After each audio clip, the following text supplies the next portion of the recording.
should watch Brooklyn Nine-Nine. What's that? It's a cop show. Holy, what the hell is this?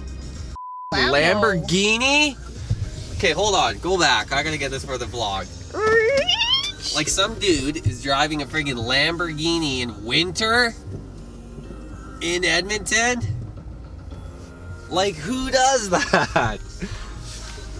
That's amazing. I thought this was a Cali video all of a sudden. California! Look at the tires on that thing. Friggin' Lamborghini's got like winter snow tires.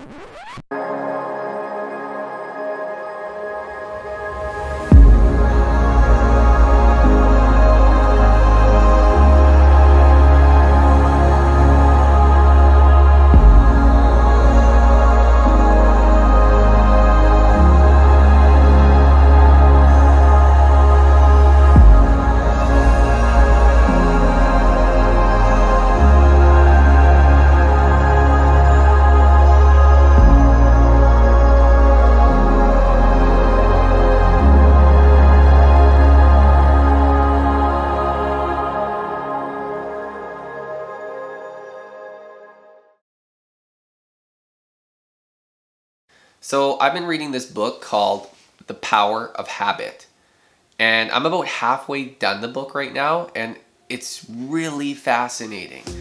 I've started to take the principles from this book and just think about how I'm approaching my dressage training.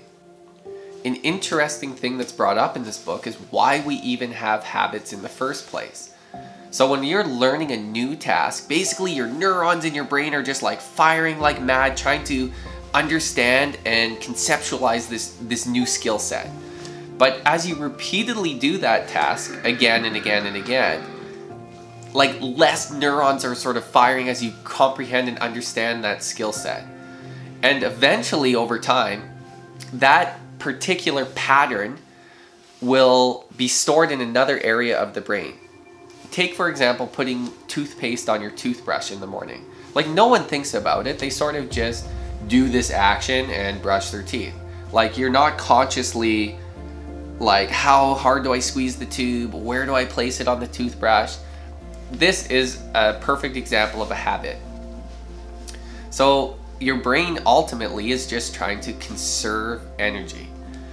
And so it's constantly looking to develop habits. Like, take for example, the other day I was practicing tempi changes on Stella. And if Stella or myself, say, are like learning the changes still, like the tempi changes, it's hard to address the stuff in between the changes. So say I'm doing a flying lead change every 4 strides.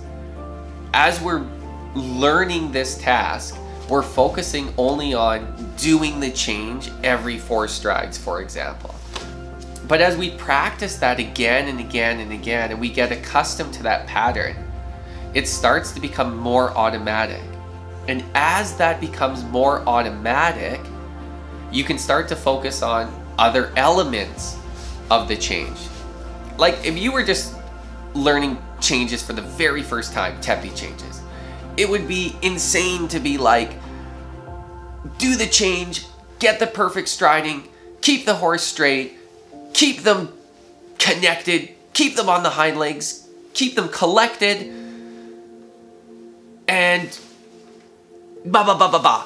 I mean, it would be like overwhelming. It's like too much to process. And so I think when you're learning and approaching dressage training, it's important to sort of break it down into little components and keep practicing those little components again and again and again so that you have to start thinking about them less. And it's even for the horses too. The more you practice, for example, tempi changes, I find this with Stella, that she starts to understand the pattern and knows what's coming. And as she understands what she's supposed to be doing and understands that concept, then we can focus on other areas of our training within that concept until that becomes a habit. And over time, you just perfect. So I think the important takeaway here is don't expect perfection right away. Build little habits. Practice little elements of a movement until they become habitual. And don't be too hard on yourself if there's multiple things you're thinking like aren't good enough.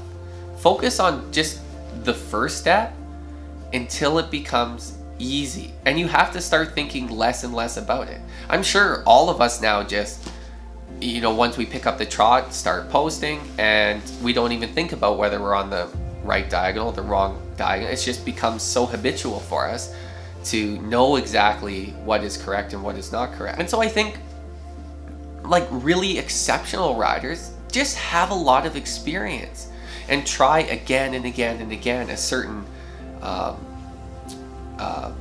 like a certain movement that they just get really good at it, and the better they get at it, the less they have to think about it, which leaves the brain open to work on other elements or to fix other elements.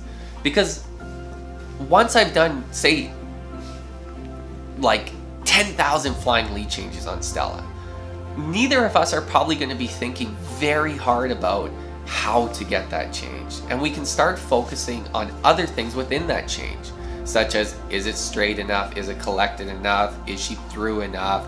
Do I have her in the right frame? Is she leaning one way or the other? Is the shoulders falling? Are the haunches moving in, moving out? For example.